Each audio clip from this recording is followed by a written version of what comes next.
Bien, hoy hablaremos de lo que fue la etapa triunfal del imperio, la primera parte de esa etapa triunfal del imperio, ya como Napoleón, emperador de Francia, sentado en el mismo trono de Luis XIV, sentado en el mismo trono simbólico, digamos, de los grandes reyes de la Francia de antaño. No hay mucha diferencia entre, digamos, el poder que tenían esos reyes y el poder que tenía Napoleón. Es más, yo me atrevería a decir que Napoleón en ese momento, en 1804, cuando es coronado como emperador, o cuando él mismo se corona como emperador con la venia del Papa, contaba casi que con un mayor poder del que habían contado otros grandes reyes de la Francia de otros tiempos, sobre todo de la época de los Borbones, tomando en cuenta, entre otros, al rey Luis XIV. El rey Luis XIV, quizás el soberano francés de la familia de los Borbones más poderoso de la historia. Y Napoleón está sentado en ese mismo trono simbólico, que evidentemente no es el mismo trono que ocupó Luis XVI o que ocupó Luis XIV, pero está allí, posee el mismo poder y quizás tiene hasta mayor mérito porque Napoleón ha hecho una serie de reformas que le han dado a Francia una estabilidad que no tenía o no había tenido hasta ese momento. Comienza también un periodo de agitación en Europa debido a este poder que comienza a tener Francia, debido a este poder de no solo de estabilidad, sino de crecimiento económico, de estabilidad política que tiene Francia, que comienza a ser mirada de soslayo por las grandes potencias europeas, especialmente el Imperio Austrohúngaro, especialmente Francia, España, Prusia, y el gobierno parlamentario británico. En esta primera etapa del imperio, el gobierno de Napoleón Bonaparte tendrá un gran opositor en la figura de William Pitt, el joven primer ministro británico, que cuenta prácticamente con el apoyo total del Parlamento y del rey Jorge para llevar a cabo la guerra contra la nueva potencia europea. Napoleón parte prácticamente de una base de gobierno que había llevado a cabo durante sus 5 años como cónsul prácticamente vitalicio y omnímodo de Francia, pero tiene una tarea muy grande por delante. ¿Por qué? Porque ya se han formado de nuevo coaliciones de los estados europeos, de las potencias europeas, que coligadas le harán la guerra. Y en los primeros años del imperio, Napoleón prácticamente acabará, dará el traste con los planes de estas potencias coligadas, pero llegará un momento en que la situación del imperio, devastado y desgastado por las guerras y también por muchas otras cosas, simplemente se trocará, las suertes cambiarán y las potencias coligadas europeas en algún momento, después sobre todo del fracaso de la Gran Armée en la invasión de Rusia y del fracaso del ejército napoleónico en España, esta situación de triunfo cambiará por una situación difícil que después se convertirá en una caída absoluta del imperio francés, pero de eso hablaremos en su momento. Podemos decir que Napoleón decía que los reyes de Francia anteriores habían echado el ancla de salvación del pueblo francés en el fondo del mar. Y Napoleón lo que pretendía de alguna manera era como sondear esas profundidades. Napoleón, al igual que los reyes borbónicos, funda una corte, un ceremonial, tiene su propia nobleza. En el año de 1804 eligió mariscales de Francia, los famosos mariscales de Francia, Junot, Murat, Bernadotte, entre otros, y más tarde una nobleza imperial. ¿Para qué? Para darle un trasfondo real, un trasfondo de corte, un trasfondo evidentemente ceremonial a este nuevo imperio que estaban haciendo con él. Hizo príncipes a hombres como Berthier, a Talleyrand y al duque a Fouché, por ejemplo, que era el jefe de policía, el ministro de policía lo convirtió en duque. Lo convirtió en duque de Otranto. A Davout, por ejemplo, lo convirtió en duque de Auerstadt y príncipe de Eckmühl, por ejemplo, entre otras cosas. Creó, pues, o se inventó una nobleza que no existía para darle una base sólida a este gobierno que comenzaba. En 8 años creó 4 principados, 30 ducados, 388 condados y 1090 baronazgos. Nada más datos que dan a entender qué tipo de intenciones tenía Napoleón de crear una nueva nobleza y de crear una nueva corte. Josefina y las princesas, que eran las hermanas del emperador, se dispusieron como sus damas de honor. Y fue el conde de Segura, entre otros, el que enseñó el ceremonial de la antigua corte de los Borbones a los hombres y Madame Campan a las mujeres. Se estaba creando una nueva época, se estaba creando un nuevo imperio, una nueva corte, y había necesidad de rostros nuevos, pero había que conservar las viejas tradiciones reales y las viejas tradiciones de la corte borbónica. ¿Por qué? Porque habían sido establecidas hacía muchos años y habían sido el centro de la nobleza y del, digamos, de todo lo que era ese entarimado de la corte francesa, o que lo fue durante casi 300 años, antes de la deposición de los reyes Borbones. El acierto de esa improvisación se puede considerar admirable, incluso la creación de nuevas condecoraciones, porque esa nobleza creada por el emperador, siguió más allá de Napoleón y sobrevivió, y en muchos casos llegan incluso muchos de estos títulos nobiliarios hasta nuestros días. Un ejemplo de estas condecoraciones que sobrevivieron al imperio, que resistieron a la historia de Francia y aún existen, es la Legión de Honor, que aún conserva ese prestigio que tenía en los tiempos de Napoleón Bonaparte. Y él patrocinó un estilo imperio tan fuertemente marcado por su espíritu como Luis XIV lo había hecho en su momento. Pero hay que admirar a Napoleón por no haberse tomado tan en serio este cuento de hadas. Él tuvo siempre, digamos, algo de corso, algo de alférez, algo de hombre raso, de hombre amigo de los soldados. Era un poco jacobino, admirador de Maquiavelo. No era un hombre que provenía de la nobleza europea, no era un hombre que provenía de estas grandes familias reales, y por lo tanto, a él, que era un hombre considerado de baja extracción, le gustaban otras cosas muy distintas a las que podían gustar a los reyes, que estaban acostumbrados a un protocolo, que estaban acostumbrados a cierta elegancia o a ciertas imposiciones de modales dentro de la corte. Napoleón dio al traste con todas estas cosas. Él crea una corte, pero esa corte no era tan formal, independientemente del protocolo que se le tratase de dar, no era tan formal, no era tan protocolar como la que giraba alrededor de los Borbones. Napoleón insistía en que sus mariscales fueran a la corte en traje de calzón corto, por ejemplo, y esto lo hacía porque temía los peligros que para la situación interna del país se podían derivar de un ejército indisciplinado. Sin embargo, siempre como último recurso creía en la fuerza. Era un soldado, recordemos que era un hombre de formación militar, y siempre dijo que solamente se puede gobernar con botas y espadas, por ejemplo. Por eso en el palacio solo él vestía de uniforme. El calzón corto y las medias de seda civilizan, y el vestido hace al cortesano, por lo menos así decía Napoleón. Las mujeres que habían sido la perdición de los monarcas anteriores de Francia tenían poco poder sobre él, por lo menos hasta el momento. Él tuvo cortesanas muy bellas, como la señorita George, Mademoiselle George, por ejemplo. Pues un signo suyo, un signo de Napoleón, una señal de Napoleón, que él hiciese así con las manos, bastaba para llevarlas al lecho. Pero mientras ella se desnuda prácticamente para hacer el amor con él, él se dedica a revisar documentos oficiales, y en cuanto ya ha poseído a estas cortesanas, las despide. Simplemente les dice que se retiren. Su verdadero placer es el trabajo, y se entrega a él casi que 18 o 20 horas al día, y nunca demostró cansancio, por lo menos en sus primeros años. Era feliz sentado en la larga mesa en forma de herradura del Consejo de Estado, donde tenía las reuniones con sus colaboradores. Napoleón fue un hombre incansable, un hombre que siempre tomó decisiones, pero antes de tomar esas decisiones, él siempre consultaba a sus colaboradores en ese Consejo de Estado. Y se decía que a sus funcionarios los exprimía completamente y sacaba de cada uno lo que necesitaba saber.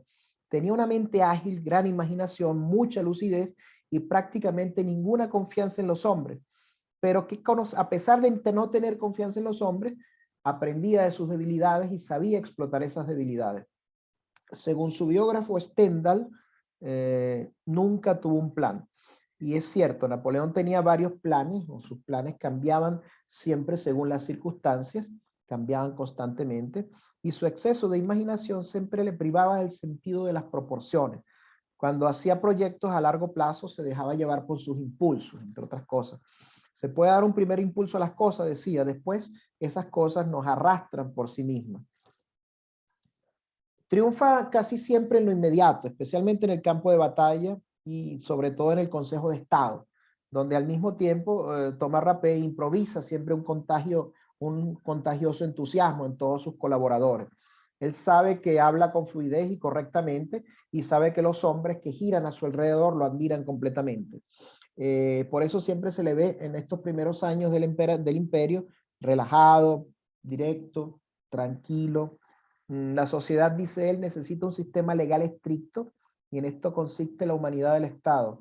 La otra es la humanidad de la ópera, la humanidad del teatro.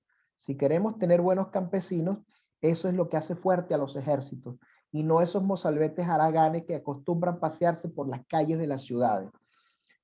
Algunas veces permite que le contradigan independientemente de lo egocéntrico que pueda ser, pero siempre él termina teniendo la razón, siempre él termina teniendo la razón en muchos aspectos. Y es un hombre que se encuentra a gusto en su despacho, es un hombre que se encuentra siempre a gusto en el trabajo, rodeado de instrumentos de trabajo, algunas veces ideados por él mismo, como su escritorio, que él mismo lo diseñó. Le pasan, él coloca siempre sobre ese escritorio informes sobre la situación de Francia o sobre la situación de Europa, los despachos que le llegan con cierta regularidad.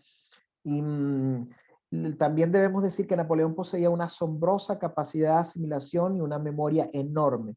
Sus secretarios, perfectamente adiestrados, eran una especie de instrumento de trabajo más y les exige que permanezcan callados. Él se pasea por el estudio, y esto es una descripción que hacen de él sus biógrafos, con las manos colocadas en la parte de atrás de su cuerpo, caminando, dando vueltas por su estudio, mientras va dictando a sus colaboradores instrucciones, pensamientos e ideas que esos secretarios, esos colaboradores se ven en la obligación de coger al vuelo e ir estructurando, ir armando para dar al pie con lo que son los planes de Napoleón, porque era muy difícil para ellos coger al vuelo las ideas que bullían en la mente de Napoleón, y a medida que bullían, a medida que estas ideas tomaban forma, él las iba disparando a través de las palabras hacia sus secretarios. No le gusta escribir, primero porque sus manuscritos eran casi legibles, porque su escritura no era precisamente muy buena, y además porque a pesar de que su ortografía había mejorado algo, no era precisamente la mejor de todas, independientemente no era la misma ortografía de cuando se encontraba en la Academia Militar de Brienne, en la primera escuela militar a la que él fue, pero no era la mejor ortografía. Por eso se rodeaba de secretarios que escribían por él y que tomaban sus ideas por él. Y continuaba diciendo, o usando palabras, por lo menos él decía que no eran necesarias las amnistías, sino los armisticios. Y confundía infancia con infantería cuando hablaba francés, porque estaba demasiado acostumbrado a la terminología francesa militar. Era capaz de componer de un tirón un reglamento bastante largo para los centros educativos de Francia. Él mismo compuso, él mismo escribió todo el reglamento, por ejemplo, que gira en torno a, o que giraba en torno a lo que fue la Legión de Honor en sus comienzos, la famosa condecoración. Porque prácticamente no tenía tiempos de ocio. Napoleón siempre estaba pensando en algo que podía hacer, y cuando no estaba pensando en algo, simplemente estaba actuando y estaba trabajando. En alguna ocasión llegó a dictar 3 cartas diferentes al mismo tiempo. Imagínense la cantidad de información que bullía en su cerebro. Su mente trabaja tanto de día como de noche, examinando posibles respuestas a lo que son sus preguntas. ¿Cuántos hombres? ¿Cuántas municiones? ¿Cuántos mosquetes? ¿Cuántas pistolas? ¿Cuántos hombres? ¿Cuántos caballos? ¿Cuántos cañones? Por ejemplo, esto, para él, que era un militar, eran preguntas que tenían que tener una respuesta precisa, porque la situación de Francia en aquel momento, y él lo sabía, independientemente de la tranquilidad que había reinado en los años anteriores, era una situación peligrosa y difícil. Y él había creído de alguna manera ingenuamente que el hecho de hacerse coronar o de coronarse en Notre Dame, por eso sería admitido en el círculo de soberanos, digamos, legítimos de Europa de aquel momento, pero digamos que eso fue una ilusión que se estrelló prácticamente porque, por ejemplo, la aristocracia austríaca estaba decididísima a fustigar la arrogancia de Napoleón, a quien llamaban un soldado de la fortuna, un bandolero. Inglaterra ya en ese momento estaba gestando lo que era la tercera coalición. El ministro de gobierno británico, Pitt, prácticamente se alió con el nuevo zar de Rusia, Alejandro I, para formar esta nueva coalición.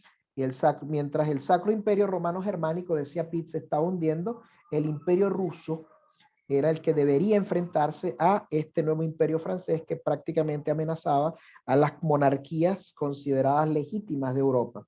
En 1804 la coalición contra Napoleón comienza ya a volverse una realidad. La forman Inglaterra, Austria, Rusia, Suecia y el Reino de Nápoles.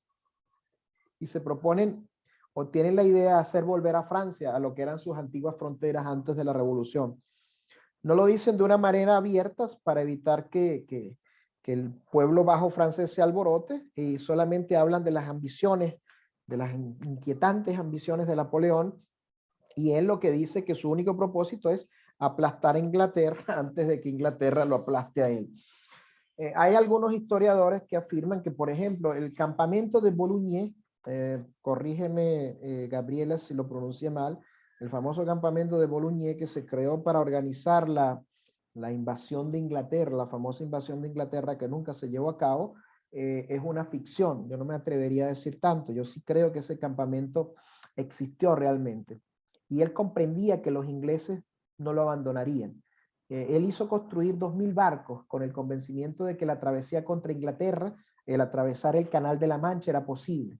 Napoleón decía, podremos cruzar el canal tan pronto como tengamos la audacia suficiente para hacerlo.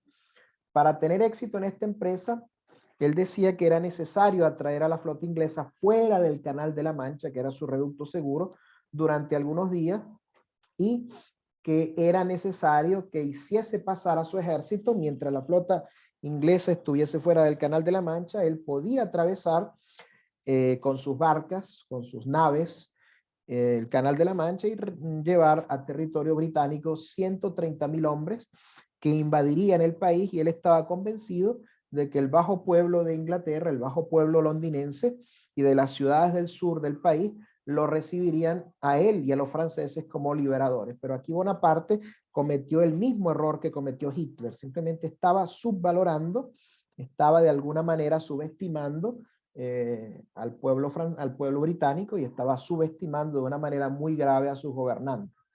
Algunas travesías, como la de Marsella a Ajaccio y el viaje que había hecho a Egipto, no lo habían convertido en un marino. Napoleón no tenía grandes conocimientos sobre la marina y no tenía ningún tipo de conocimiento naval.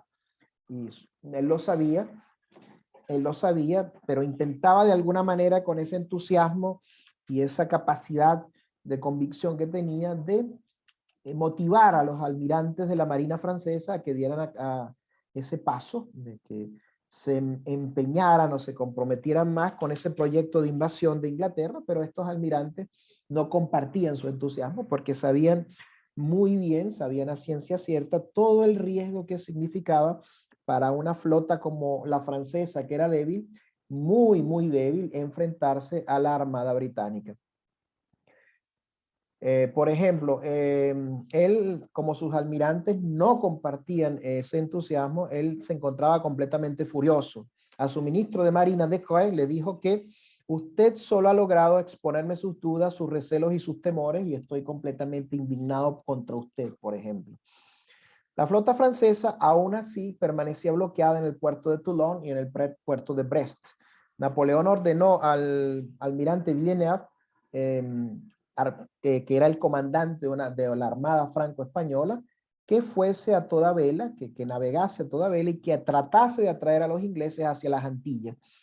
Pero Villeneuve no logró llegar con los demás almirantes franceses y se refugió en Cádiz.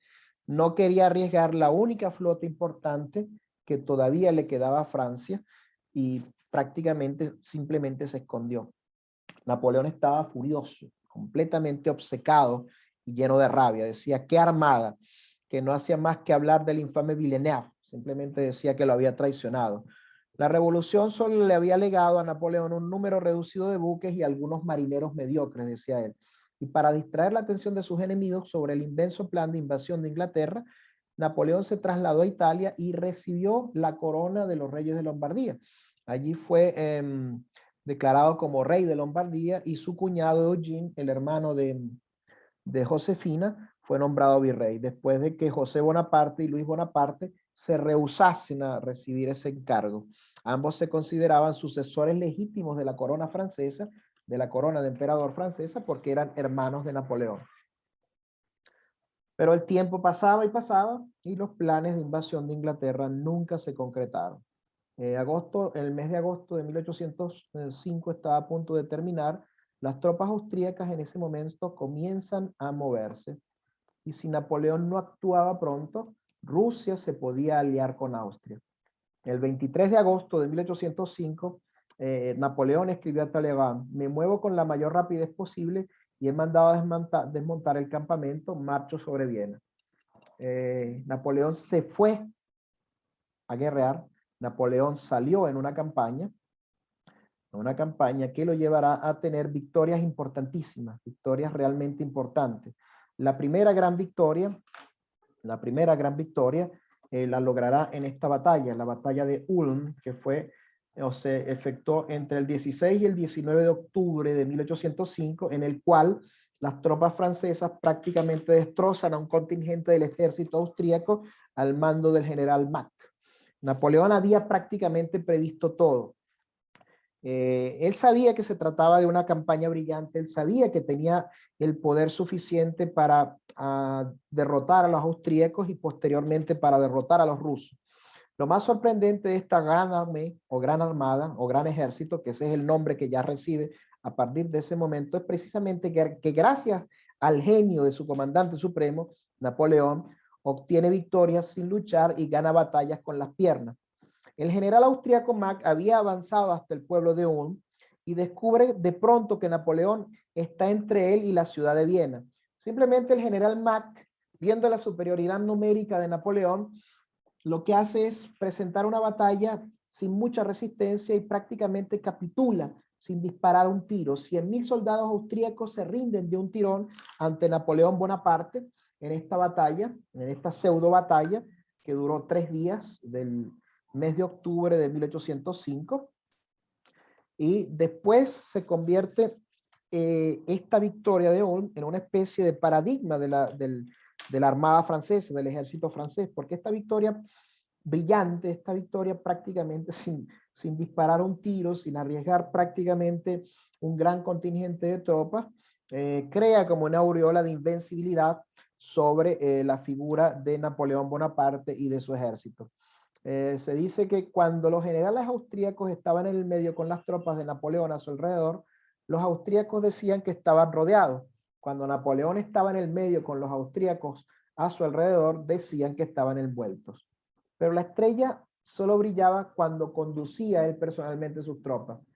Al día siguiente de la victoria de la batalla de Ulm, supo lo que había sucedido con Villeneuve, que había zarpado en ese momento de Cádiz, y que la flota francesa y la flota española que había logrado Napoleón que se le aliara, fueron destrozadas por el almirante Nelson en la batalla de Trafalgar, en el gran desastre marítimo franco-español del 21 de octubre de 1805.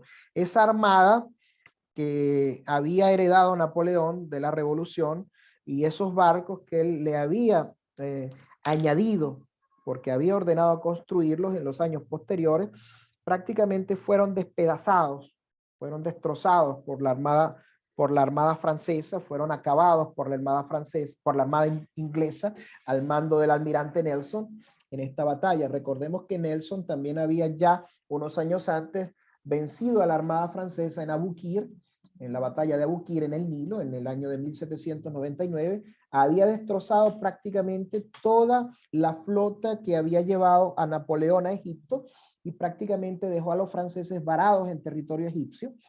Esa victoria fue la primera gran victoria naval del almirante Nelson contra las fuerzas francesas, en ese momento revolucionarias, posteriormente las napoleónicas, y la batalla de Trafalgar prácticamente fue la mayor victoria de la flota británica contra la flota en este momento coligada de Francia y de España. Es de hacer notar que el almirante Nelson murió en esta batalla y se dice que ya herido de muerte, cuando estaba prácticamente agonizando y él sabía que sus heridas eran mortales, que no había marcha atrás y que simplemente lo que le quedaba era morir, lo que le quedaba era por delante una triste agonía, se le dio la noticia de que la flota británica, que la flota inglesa había prácticamente destrozado a la Armada franco-española. Y Nelson se dice que dijo estas palabras: Dios, muero tranquilo porque siento que una vez más he cumplido con mi deber. Si bien los derrotó, esta batalla le costó la vida al almirante Nelson. Napoleón no valoró en toda su dimensión la tragedia de este desastre, porque desde el punto de vista histórico y desde la perspectiva histórica de hoy en día, esta derrota de Trafalgar prácticamente acabó con el sueño de invasión a Inglaterra, y evidentemente esta derrota marítima selló de alguna manera lo que será a posteriori el futuro de las guerras napoleónicas, porque si bien Napoleón para este momento cuenta con lo que sin duda era el ejército más poderoso de toda Europa, la Gran Armée, no tenía, si bien antes no tenía una flota importante, a partir de este momento, a partir de esta derrota de Trafalgar, la flota francesa prácticamente se convierte en nada. Napoleón prácticamente carecía de naves, Francia carecía de naves para oponerse al dominio inglés de los mares, y esto será un punto a favor de Inglaterra y un punto a favor de las coaliciones que en los años posteriores se armarán y se establecerán contra Francia. Y a la larga yo creo que serán parte, creo que fueron parte de la perdición francesa en los años posteriores. Las tempestades, dijo Napoleón después de la derrota de Trafalgar, nos han hecho perder algunos buques tras una batalla emprendida con imprudencia. Así veía él la derrota de Trafalgar. Pero la situación era demasiado grave y él no lo había percibido, no lo lograba percibir. Recordemos que Napoleón no era marino, Napoleón era soldado de tierra, era artillero. Inglaterra en ese momento es más que nunca la dueña de los mares, y Napoleón solo puede vencerla en tierra. Y solo puede vencerla aislándola, puede vencerla diplomáticamente, intentando armar una especie de coalición de las potencias europeas contra Inglaterra. Todos sabemos que en ese momento Inglaterra es aliada del resto de los países europeos. En algún momento, entre 1806 y 1807, Napoleón casi consigue ese sueño de aislar a Inglaterra, de dejarla prácticamente aislada del resto del continente, pero será solo por unos meses, y en su momento hablaremos de ello. Pero eso es imposible. A él le hubiese gustado negociar con el zar Alejandro I de Rusia en este momento, en el año de 1805, una posible alianza para que tanto Francia como Rusia se volviesen enemigos de Inglaterra. Rusia tampoco poseía una gran marina en este momento, no poseía una flota de guerra tan poderosa como la británica, pero entre lo que quedaba de la flota francesa y lo que quedaba o lo que tenía Rusia en ese momento, quizás hubiesen podido formar una flota lo suficientemente fuerte, por lo menos para cerrarle a Inglaterra los accesos al Báltico o quizás al Mar del Norte, pero es una cosa que quedará para el pasado, porque esta coalición, por lo menos en el año de 1805, no se logró. En algún momento Napoleón y el zar Alejandro I fueron buenos amigos, tuvieron muy buenas relaciones, pero esas buenas relaciones en algún momento se resquebrajaron cuando Napoleón comenzó a mostrar intenciones de invadir Rusia. Pero volvamos a 1805. Esa situación, como ya dije, era grave. A Napoleón le hubiese gustado negociar con el zar, pero no lo hizo. Los rusos cometieron un gran error. Los rusos cometieron quizás el mayor error estratégico en la historia de su ejército, que fue atacar a Napoleón en la batalla de Austerlitz. La batalla de Austerlitz está considerada la más brillante victoria militar de Napoleón. Yo considero que Austerlitz de verdad fue una joya desde el punto de vista estratégico, pero creo que hay una batalla también contra los rusos, la batalla de Friedland, que se libró en el año de 1807, que para mí es la verdadera obra maestra desde el punto de vista de la estrategia y de la táctica de Napoleón. Pero hablemos de Austerlitz y hablemos de lo que sucedió en esa batalla. Como ya dije, los rusos cometieron el error de atacar a Napoleón en este pueblo austríaco en diciembre de 1805, en un territorio que Napoleón conocía perfectamente a la perfección. También sus mariscales lo conocían a la perfección. Este ejército es mío, dijo tan pronto como el enemigo inició sus movimientos, porque desde ese momento comienza a detectar los errores estratégicos, los errores tácticos que cometen los mariscales rusos. ¿Qué hizo Napoleón? Atrajo a los rusos hasta la región de los lagos helados que hay en esta zona. ¿Y después qué hizo? Simplemente rompió el hielo a cañonazos. Napoleón obtuvo esta victoria considerada, como dije, por muchos historiadores como su más brillante victoria militar, y prácticamente en el aniversario de su coronación, a un año de su coronación, el 2 de diciembre de 1805. Y allí, después de esta victoria, él lanzó una de sus proclamas más fulgurantes y más brillantes. Soldados, estoy orgulloso de vosotros. Bastará con que digáis, yo estuve en la batalla de Austerlitz, para que os respondan, he aquí un valiente. ¿Y qué hicieron los cañones de Austerlitz? ¿Qué hicieron estos cañones con los que Napoleón rompió el hielo y prácticamente acabó con la vida de 45.000 rusos y de 120.000 prisioneros? Estos cañones no solamente acaban con el ejército ruso, sino que también acabaron a pedazos a esta coalición, a esta tercera coalición. El zar de Rusia, ante la derrota tan aplastante sufrida por su ejército, ya que era comandado este ejército personalmente por Alejandro I, simplemente se dio la media vuelta y retornó a casa. Austria pidió la paz e Inglaterra también acusó el golpe. Se dice que William Pitt el joven, quien murió precisamente muy joven, murió en el año de 1806, prácticamente a la edad de 44 años, él decía algunos meses antes de morir, cuando ya había sido defenestrado como primer ministro británico, él decía, yo también fui herido de muerte en Austerlitz, aunque no haya participado en esa batalla personalmente. La paz fue muy dura para Austria.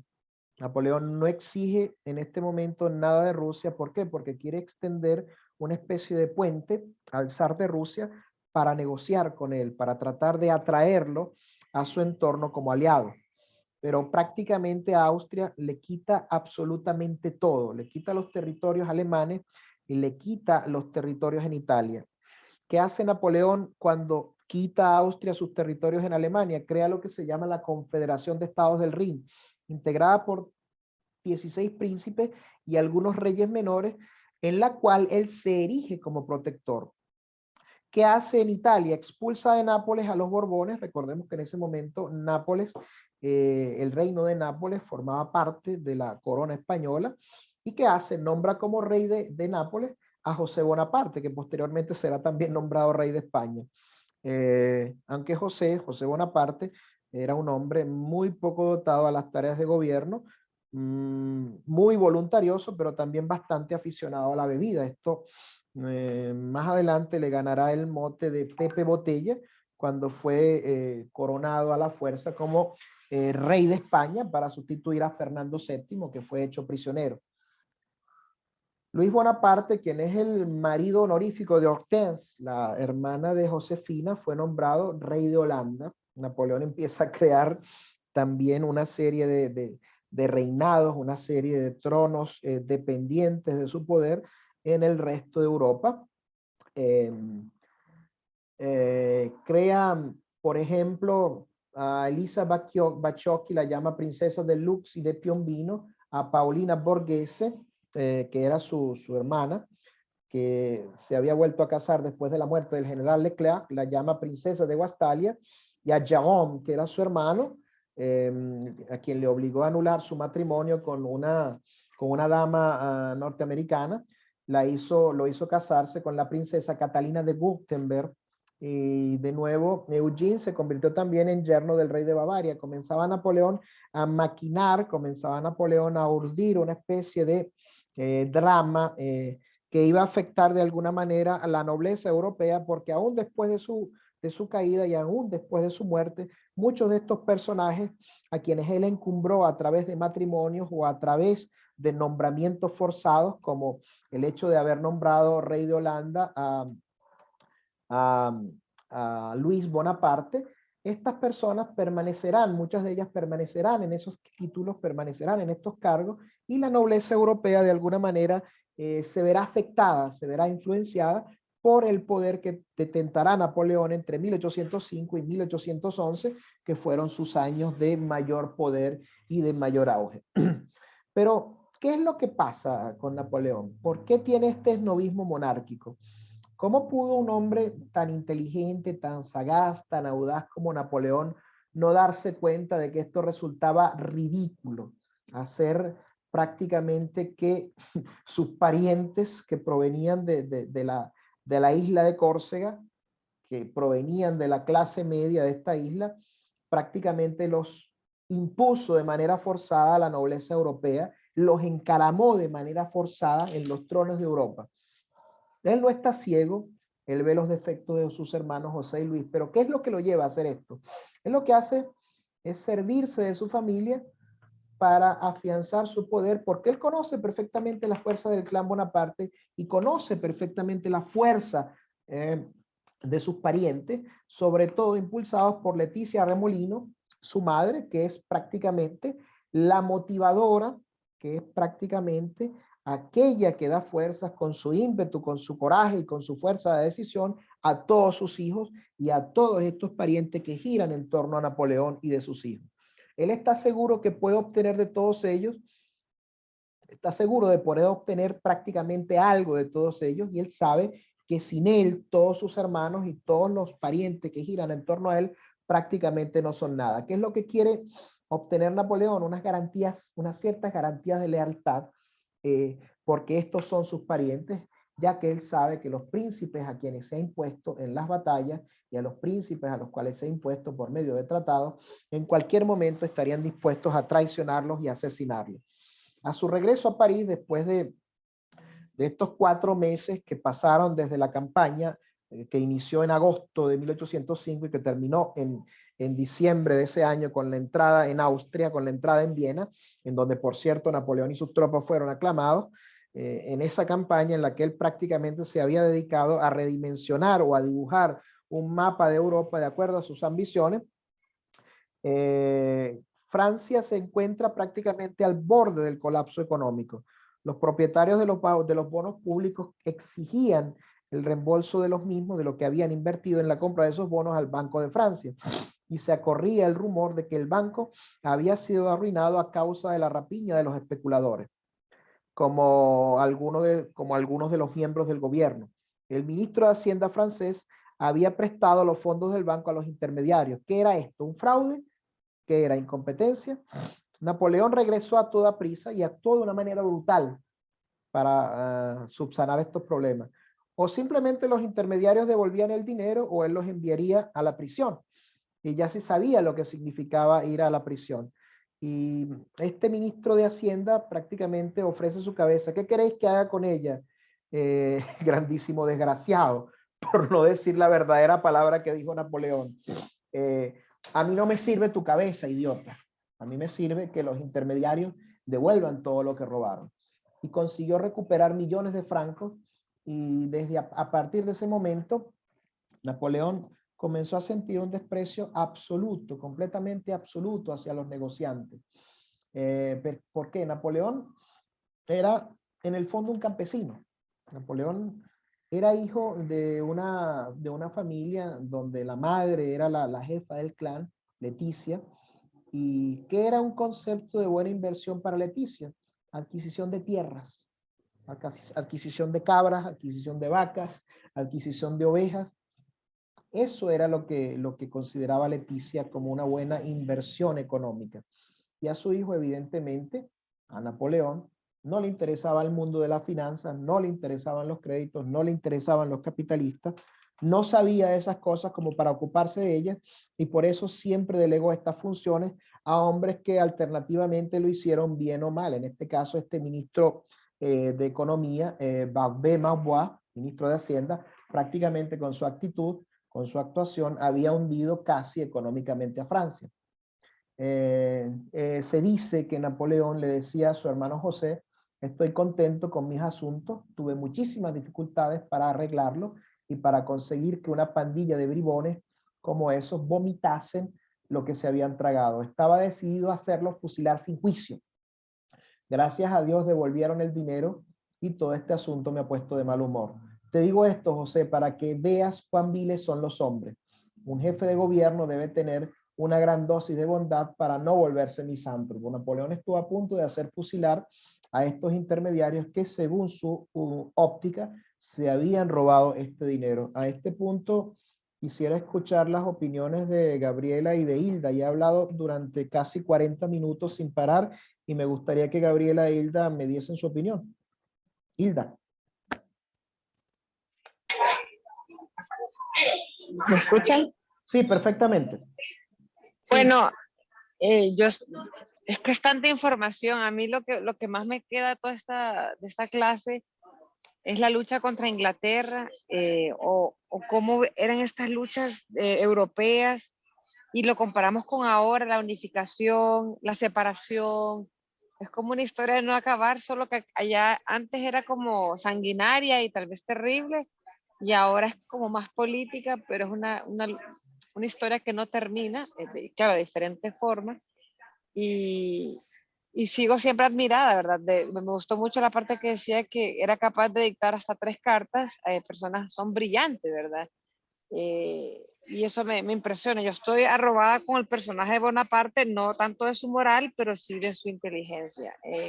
Más que todo es mi opinión personal, no tengo nada que decir al respecto de la historia porque para mí todo es nuevo. Ok, pero por lo menos tienes una opinión muy bien fundada al respecto. Gracias, Hilda. Gabriela, te escucho. Profe, tengo una duda. Con las coaliciones. Ajá. Cuando es la batalla de Austerlitz, esa viene siendo la tercera coalición. Acuérdate que fueron 5 coaliciones, Gabriela. Esta es la tercera coalición. Es la tercera, correcto. Es la Sí. tercera No, eso estoy clara. Lo que no sabía era en cuál estábamos, pues. Sí, que la tercera coalición es Inglaterra, Austria, Rusia, Suecia y Nápoles. Ajá, y a todos los derrotó. Bueno, Okay. él derrota realmente al ejército austríaco en Ulm y derrota al ejército ruso en la batalla de Austerlitz. Creo, no estoy seguro, creo que el ejército ruso, ok, era comandado en persona por el zar Alejandro I, pero el segundo en el mando era el mariscal Barclay de Tolly, que si no me equivoco era de origen francés y estaba al servicio de la corona rusa.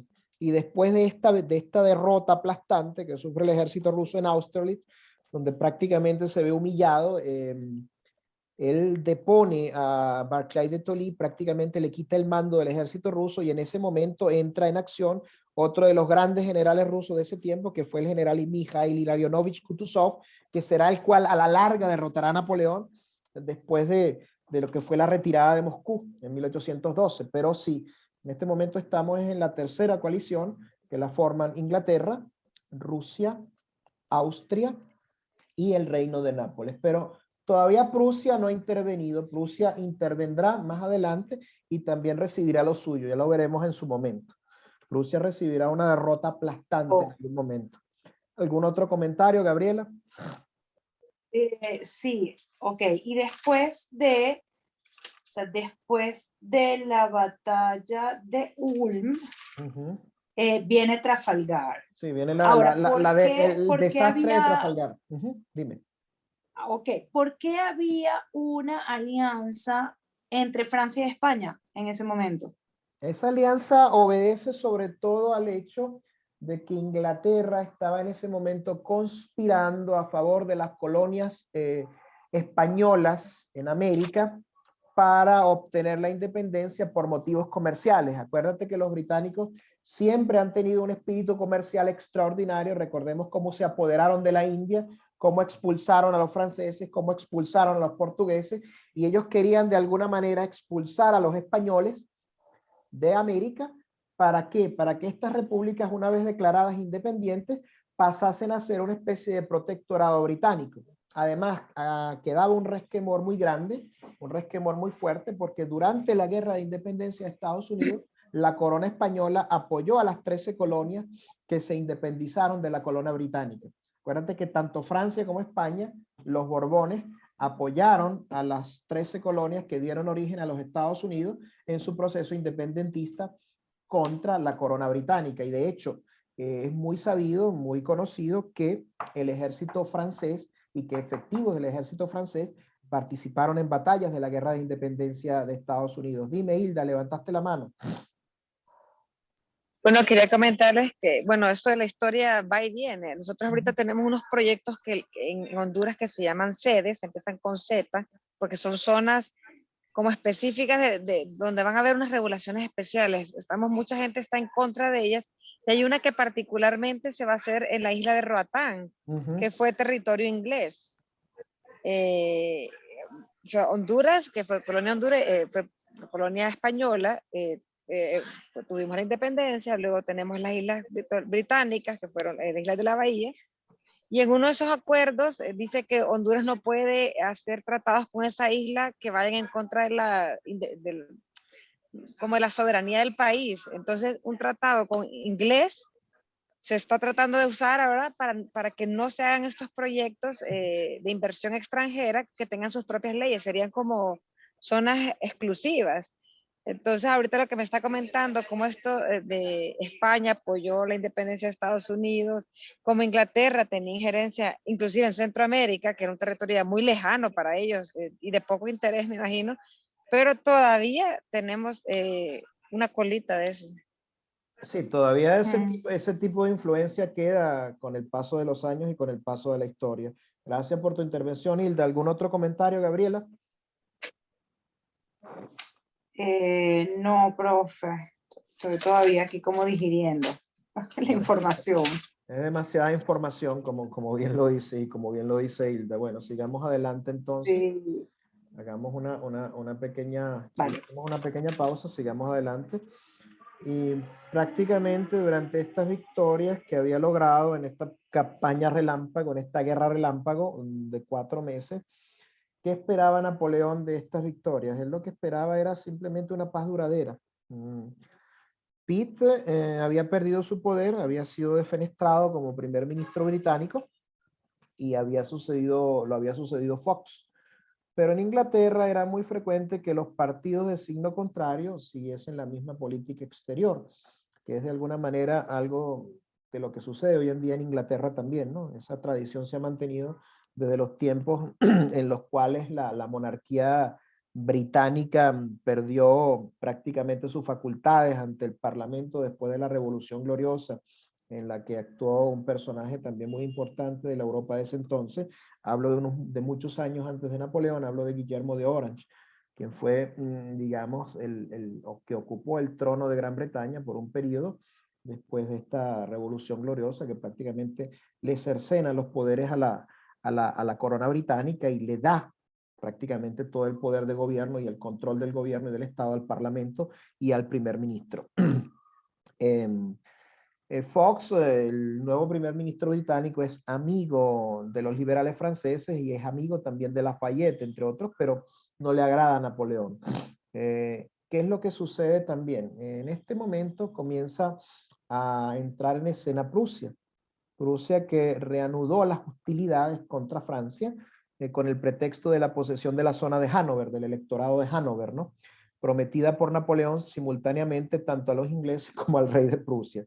Pero la verdadera razón, digamos, es que ni los prusianos, ni los austríacos, ni los rusos aceptaban de buena fe o de buena manera los tratados que eran impuestos a la fuerza. Y tampoco pues veían, vamos a ser claros, tampoco veían con buenos ojos a Napoleón, porque lo veían como una amenaza para su propio poder. Una vez reorganizados sus ejércitos, estos países deciden poner fin a la carrera de Napoleón. Federico Guillermo, rey de Prusia, envió a Francia un ultimátum a través de sus diplomáticos que concluía el 8 de octubre. Napoleón dijo a Berthier: nos ha dado una cita de honor para el 8 de octubre. Jamás un francés ha dejado de acudir a ninguna cita. Fue una campaña alegre, guiada por el redoblar de los tambores. El emperador se siente asfixiado en París entre las intrigas de sus cortesanos y los chismorreos maliciosos, y solamente se siente libre y seguro en medio del ejército porque no ha perdido pues su espíritu de soldado. Y le escribe a Josefina: las cosas marchan muy bien. Creo que en pocos días, con la ayuda de Dios, el pobre rey de Prusia se encontrará en una situación terrible. Lo siento por él porque es un buen hombre. Es lo que dice Napoleón, y me río por lo que estaba por venir, ¿no? Porque Napoleón llevó a cabo una especie de Blitzkrieg, ¿no?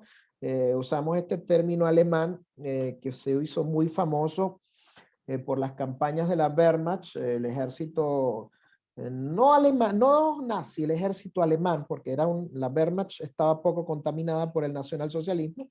Recordemos la campaña de Polonia, la campaña de Francia, y bueno, todas estas campañas relámpago llevadas a cabo por el ejército alemán durante los años 39, 40 y 41, que prácticamente pusieron a Europa a sus pies, que de alguna manera emularon las campañas hechas por Napoleón 130, 140 años antes, ¿no? Con esto, ojo, no estoy denotando ningún tipo de admiración por el nazismo, todo lo contrario, condeno completamente a Hitler, lo considero uno de los hombres más abominables de la historia, uno de los criminales y genocidas más grandes, si no el más grande de todos los tiempos, junto con Stalin, pero debo decir que el ejército alemán llevó a cabo campañas brillantes porque poseía generales brillantes que no hacían caso a los devaneos y a las ridiculeces que Hitler desde el Reichstag trataba de imponer, la manera de tratar de dar órdenes. Hitler nunca salió de su búnker, muy pocas veces se movió de su búnker para acompañar a sus tropas. Napoleón iba al frente de sus tropas. Repito, para mí Hitler fue uno de los más abominables criminales de la historia, quizás junto con Stalin, el más grande genocida de todos los tiempos. Y bueno, espero que si existe un infierno, Hitler se esté pudriendo en él, ¿no? No espero lo mismo para Napoleón porque tengo opiniones completamente distintas de uno y de otro. Napoleón fue amoral en muchos aspectos. Napoleón fue de alguna manera nocivo para Europa en algunos aspectos, pero si comparamos la influencia ejercida por Napoleón sobre Europa y la influencia ejercida años después, 130 años después por Hitler en Europa, es necesario decir que la influencia de Hitler causó una masacre, causó un genocidio y prácticamente destruyó el viejo continente. En cambio, Napoleón con sus guerras, con sus campañas militares, llevó una influencia que provenía de los verdaderos valores o de los valores positivos de la Revolución Francesa, y esas campañas militares de Napoleón, esa posesión de ciertos territorios europeos por parte del ejército francés, de alguna manera creó una buena influencia que sentó las bases de las democracias europeas de hoy en día, así como Napoleón con su consulado y su imperio sentó las bases del moderno Estado francés. Napoleón, de alguna manera, con su actuación, generó y construyó naciones. Hitler lo que hizo fue destruir y acabar vidas. Esa es mi comparación o mi juicio sobre ambos. Ok, volvamos al año de 1806. Buenísimo, profe. No, es que lo tengo que felicitar. Me encantó lo que acaba de decir. Gracias. Gracias, Gabriela. Esta guerra relámpago llevada a cabo por Napoleón en el año de 1806 es prácticamente como otra campaña de Austerlitz. ¿Okay? Maniobra un ataque infligido por Franco al enemigo. Prácticamente destroza a las tropas prusianas en esta otra batalla, la batalla de Jena, que se lleva a cabo el 14 de octubre de 1806.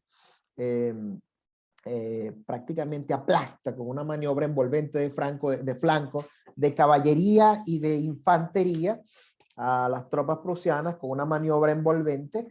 Por un lado la infantería, por otro la caballería, los destroza, los hace capitular y simplemente corta las líneas de comunicación del ejército, que queda envuelto y prácticamente queda como metido dentro de una bolsa, metido dentro de un saco, donde no tiene oportunidad o posibilidad de escapar.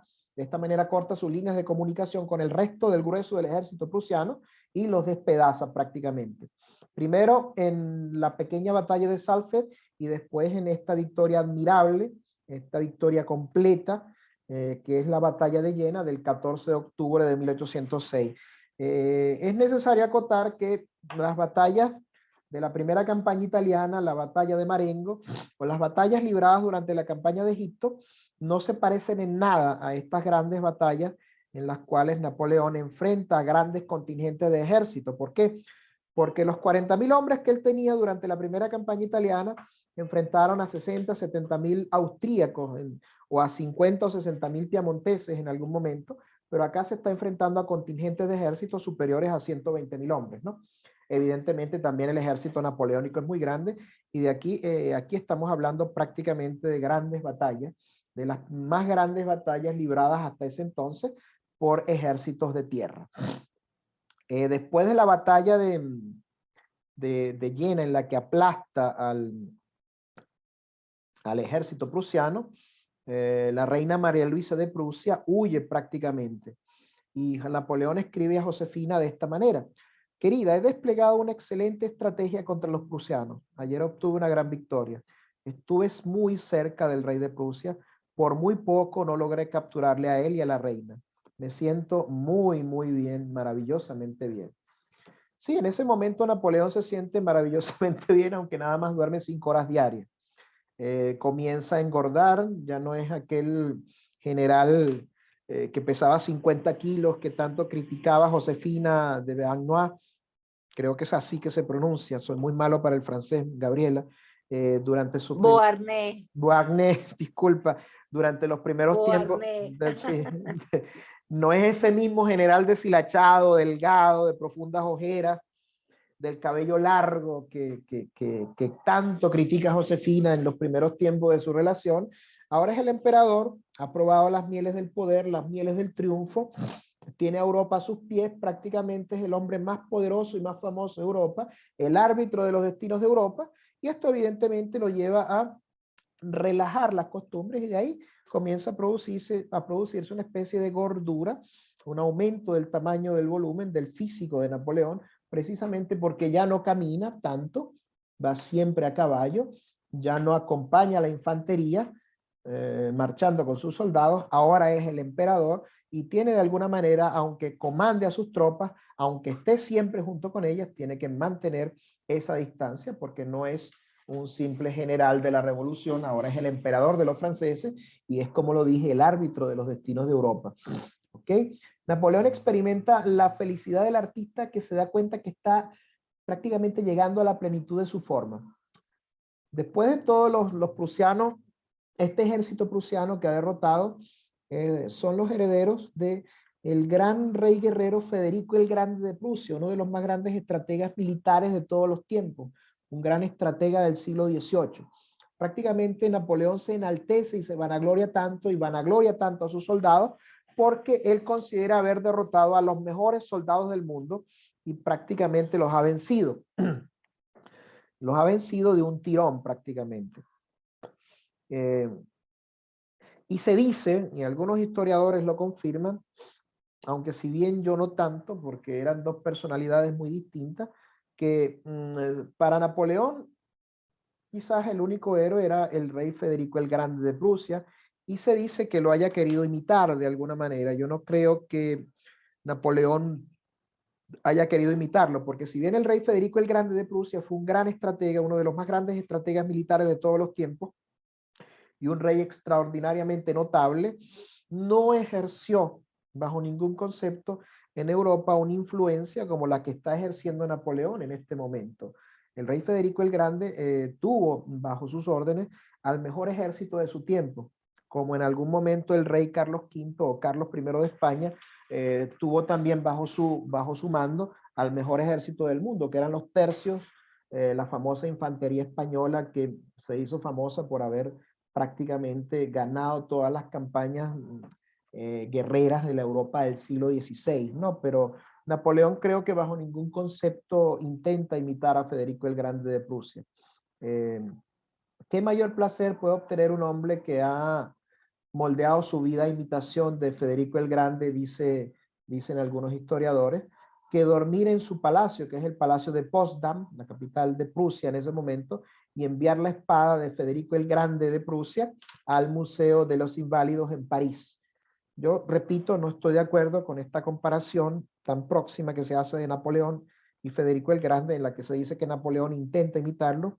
No creo en esto, pero sí debo aceptar que Napoleón admiraba muchísimo a Federico el Grande de Prusia, especialmente por su gran estrategia y por su sus grandes obras como rey de Prusia y también como, sobre todo, como militar. Porque Federico el Grande, más allá de haber sido un rey muy grande, un rey extraordinario, fue un militar sobresaliente y dejó constancia de ello con sus brillantes campañas militares, de las que quizás en algún momento hablaremos en algún otro curso o en alguna otra situación, porque son muy extensas, no tan grandes como la de Napoleón, pero sí muy extensas y muy significativas para el momento histórico en que Federico el Grande era rey de Prusia. Una de las cosas que refleja también ese ímpetu, esa alegría, ese sentirse bien que tiene Napoleón, se siente también en los efectivos de la Gran Armée, del ejército de Napoleón, del ejército francés. Y ellos reflejan la alegría exultante de su jefe, de su emperador, que se traduce en un buen humor informal y prepotente, pero también en una situación como de felicidad perpetua, por así decirlo. Pero aquí también hay que hacer notar que Napoleón tuvo un cierto acto de generosidad. Cuando el príncipe Hatzfeld iba a ser fusilado por espía, Napoleón entrega a su esposa la carta que demuestra la culpabilidad de su marido y le dice: señora, arroje esta carta al fuego. En este aspecto se dice que Napoleón está imitando un poco al emperador Augusto y no tanto a Federico de Prusia. ¿Qué se puede pensar de Napoleón en esto? ¿Es un comediante? ¿Es un actor trágico? Quizás lo que trata de interpretar es un híbrido, o trata de ser un híbrido entre dos grandes personajes que él siempre ha admirado, que son Federico de Prusia y Augusto, el primer emperador de Roma. Es lo que está, o Napoleón, creo yo, en mi manera de sentir y mi manera de pensar, que está completamente consciente del papel que desempeña, del poder que concentra en sus manos, de la importancia que tiene para Europa o para el futuro de Europa en ese momento cualquier decisión que él tome, y simplemente se está dejando llevar por ese sentido de la realidad. Él simplemente actúa, vive su papel, vive su personaje como emperador, como árbitro de los destinos de Europa, y lo disfruta. Se dice que Napoleón sopló sobre Prusia y Prusia dejó de existir. Napoleón, en los días posteriores a la batalla de Jena, entra triunfalmente a Berlín bajo los compases de la Marsellesa, que es el himno republicano y que posteriormente se convertirá en el himno nacional de Francia. Se dice acá que en algún momento se pensó que Napoleón, por haber hecho esto, se pensó que iba a retomar su papel de general de la revolución. Cree uno de sus primeros biógrafos, Stendhal, que si en aquel día glorioso Napoleón hubiese depositado su confianza en la gente y hubiese colocado en Berlín y Viena a hombres leales en sustitución de los reyes, se habría vuelto invencible. Pero Napoleón lo que soñaba era simplemente ser aceptado en el club de los soberanos tradicionales, de los soberanos establecidos de Europa.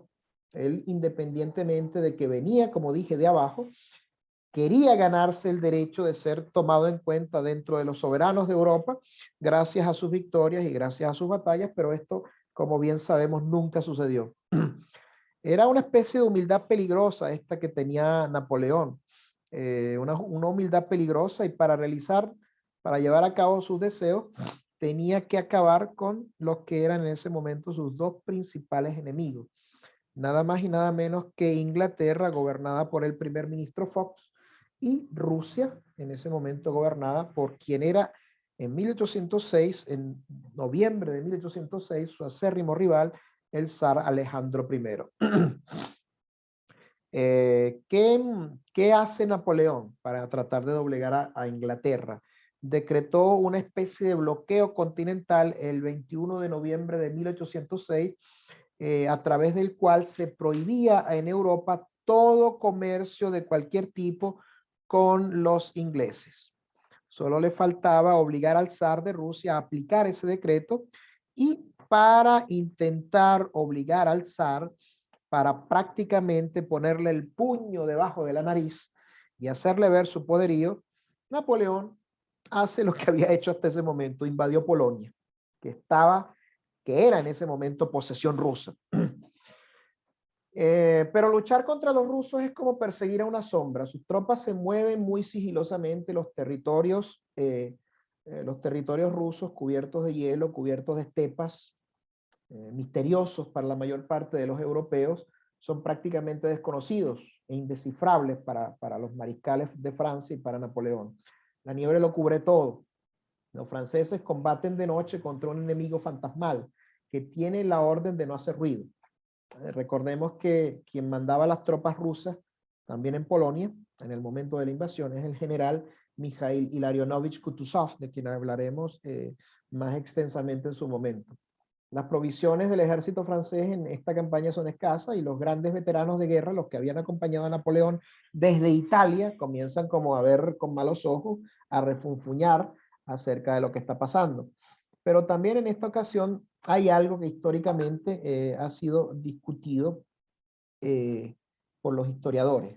Se hace una comparación de lo sucedido en Polonia con lo sucedido en Berlín y con lo sucedido en Prusia y con lo sucedido en Austria.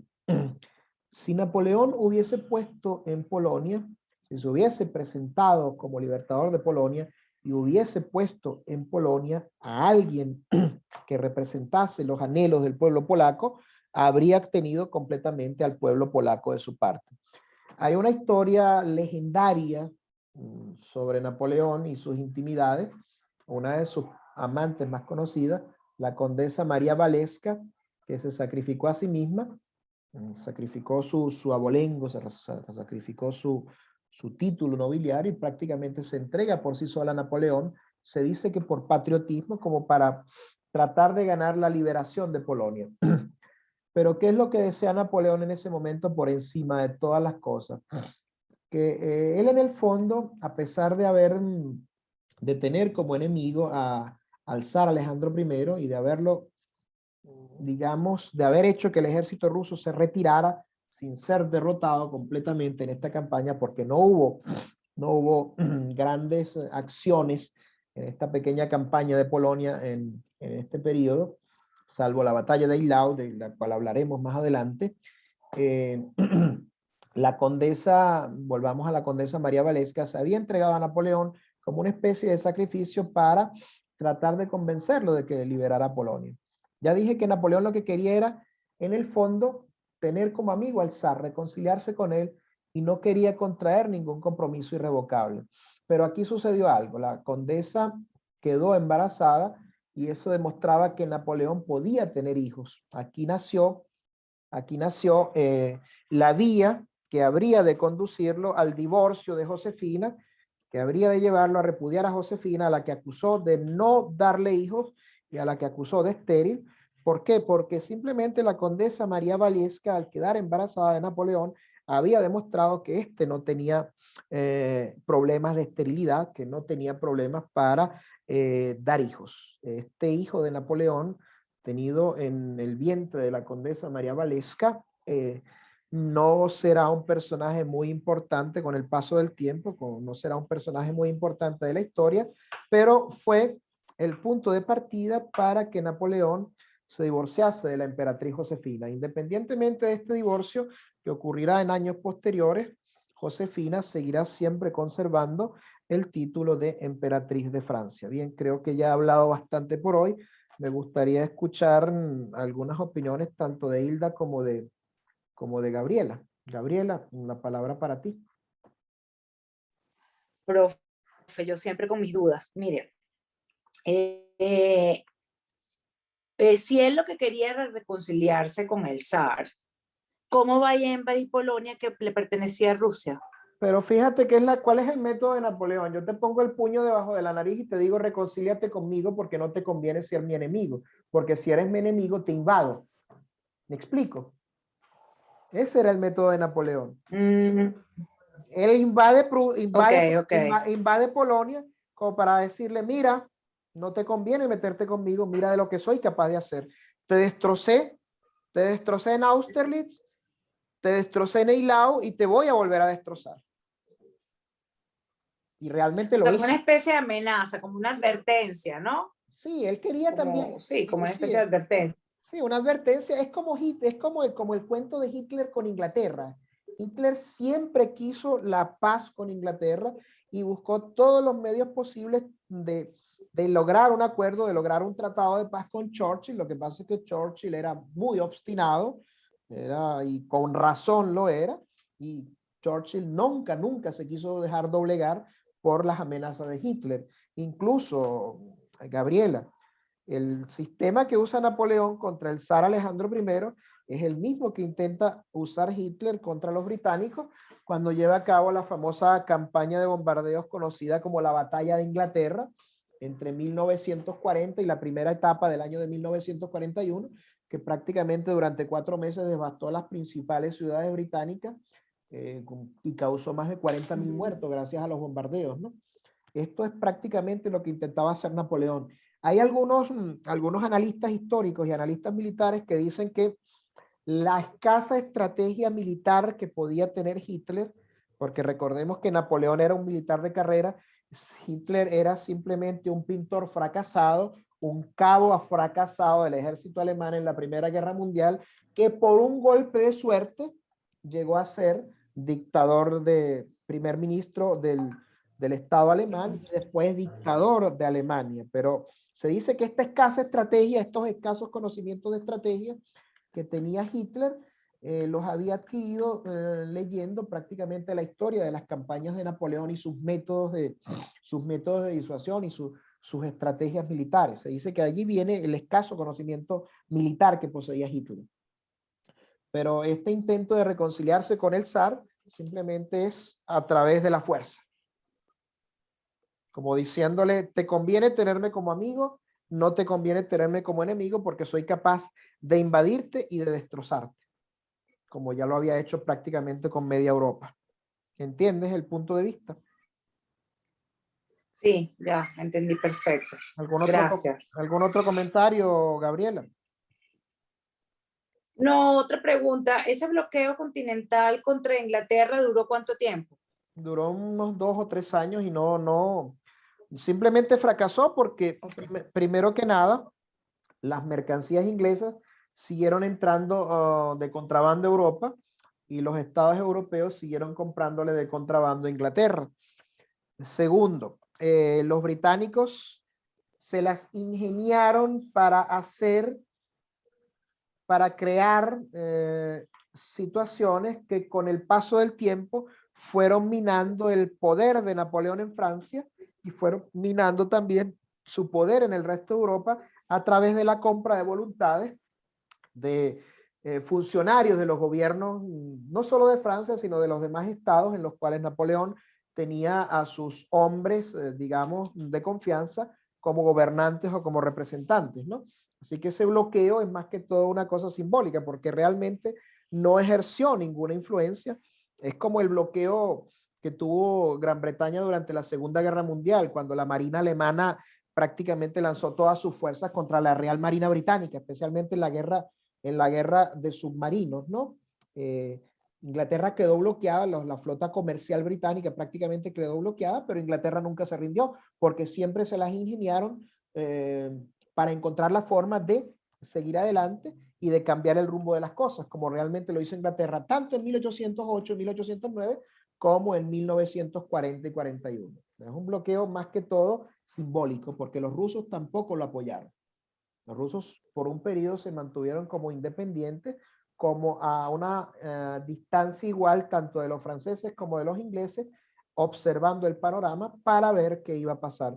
De hecho, en algún momento el zar y Napoleón fueron aliados. Esa alianza con el paso del tiempo también se rompería. ¿Por qué? Por influencia de los ingleses. Y porque el zar vio o notó como las tropas francesas fracasaron en su ocupación de España. ¿Ok? Ok. Bueno, ¿algún otro comentario? Perfecto, gracias. Gracias a ti, No, Gabriela. no, Hilda, ¿algún comentario? No, ninguno. Para mí todo es bueno. Bueno, espero que toda esta disertación, toda esta perorata, como decimos acá en Venezuela, que he hecho hoy, pues les haya servido para conocer un poco más sobre la figura de Napoleón. En la próxima clase hablaremos de 2 victorias espectaculares de Napoleón, la batalla de Eylau y la batalla de Friedland. Y hablaremos un poco de la actuación de Napoleón entre los años 1807 y 1810, ¿ok?